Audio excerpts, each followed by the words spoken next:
So this is a tutorial for starting off the neck for the adults and the kids granny go round jumper.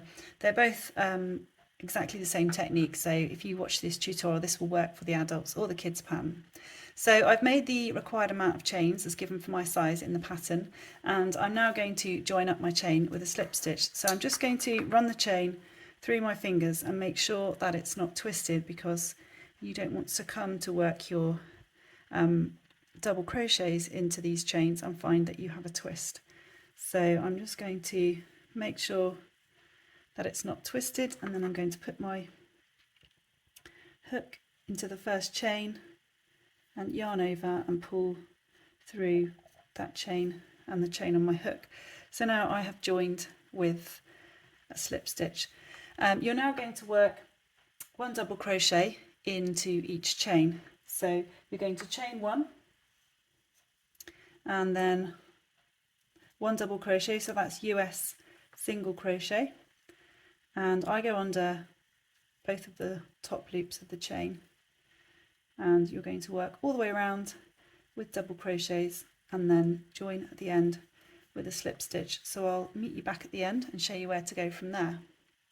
Okay, so I've reached the end of my double crochet round, so that's US single crochet, and I'm just going to check my round and make sure that there are no twists in it before I join it to the top of the first double crochet with a slip stitch. So I'm going to go under the V's of the first double crochet and through, pull just tight on the bottom as well. So now I've joined my round, and it's a good idea at this point to just put a stitch marker in and check that fits over your head. It should do, because it should be quite big, because you've still got the neckband to go on as well. But if you're one of those people that tends to work really tightly, it might be a good idea to go up a hook size and try it again and make sure that it fits over your head. So you're going to fasten off at this point. So cut your yarn. You can float your yarns if you want. I do have a separate tutorial for floating your yarns for this project. So you've made your sort of setup row with yarn A. That's the yarn that you're going to use for your neckband, your rib neckband, your rib cuffs and your ribbed hem. So we're now going to move to yarn B. So you're going to attach yarn B under the two V's at the top of the last double crochet that you worked. I'm just going to pull that through and knot that into place, ready to start round one. Okay, so you're going to start by chaining 3 to count as your first treble.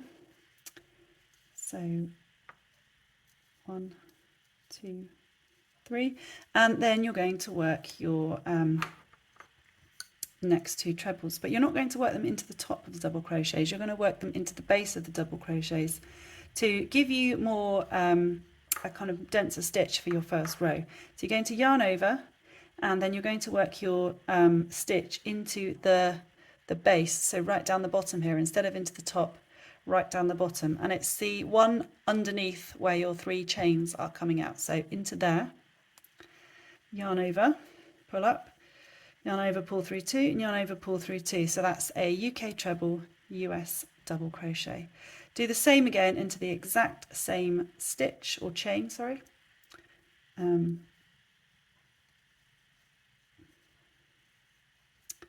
There we go. So you've got your first group of 3 trebles or granny stitch. Then you're going to miss 2 chains. So miss that one and miss that one, and you're going to work 3 trebles into the next chain, which is this one here. So you're going to yarn over, miss that one, and go into that one. So you're going to the base, yarn over, pull through, yarn over, pull through 2, yarn over, pull through 2.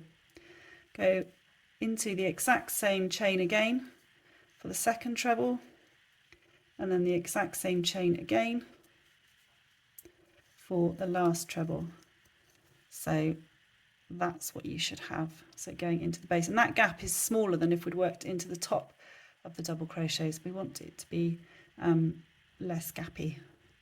Okay, and you're going to continue round 1 as explained in the pattern, and you will have some groups of 2 trebles, but most of them will be 3 treble groups.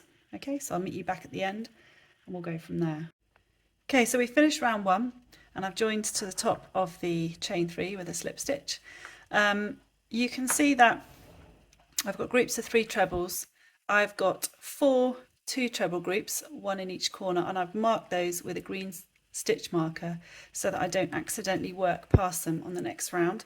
So you can see that I've got my 1, 2, 3, 4 corners here, and those are going to be where my raglan increases take place.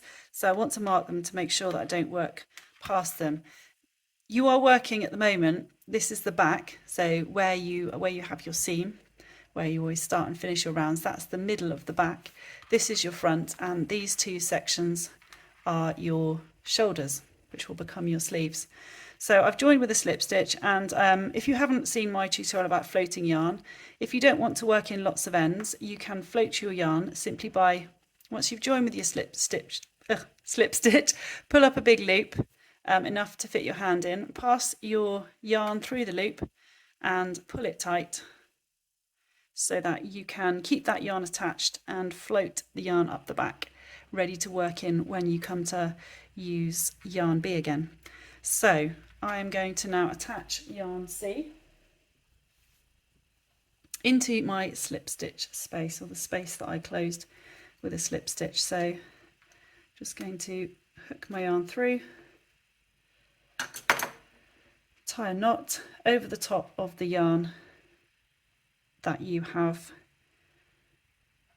floated, just pull that tight, and then you're ready to start your next group of 3 trebles. So I'm going to put my hook in and chain 3, and then it's 2 trebles, UK trebles, US doubles, to complete the granny stitch into the same space.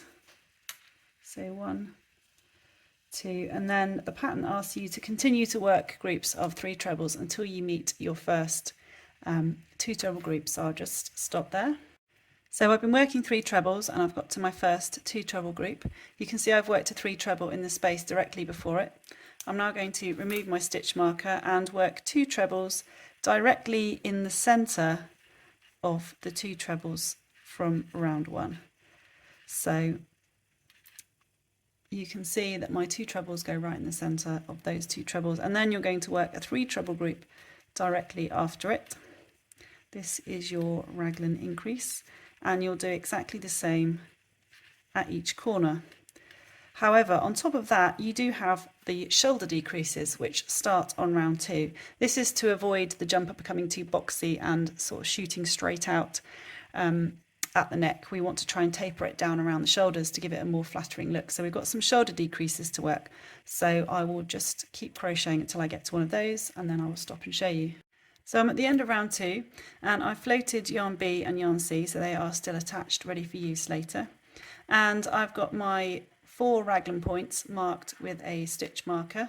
So that's those 2 and these 2 on this side. So I've got my back, my shoulders and my front along here, and each shoulder has a 2 treble group in the centre to set you up for a decrease in round 3. So I'm going to start round 3. It doesn't really look like much at this point, it's a bit squiggly. So I'm going to take yarn D and attach it through the slip stitch space. So I'm just going to pull that through and knot it slightly to the right of the space, so you've got room to do your 2 treble groups, 3 treble groups, sorry.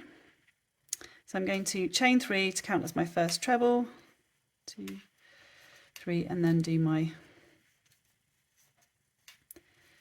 2 trebles, and then I'm going to meet you at the shoulder section to show you how to do the shoulder decreases.